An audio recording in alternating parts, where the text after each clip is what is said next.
So here we are at Gulf Star Marina. It's Thursday, it's cold, it's in the 40s today. Us Florida boys ain't used to it. Right now, we're working on doing some backfilling where we stripped our cast-in-place walls.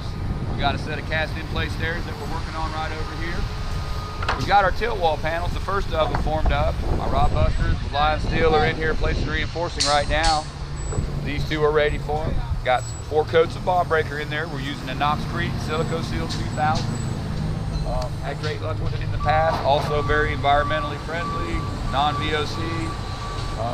There's our reinforcing stacked up, ready for it to go. We've got our little area set up right here where we're prepared for them just to go. And next Monday, 3 days from now, 3 working days, if you count Saturday, we'll be bringing them up through this pad and up onto the slab to set our first of our panels.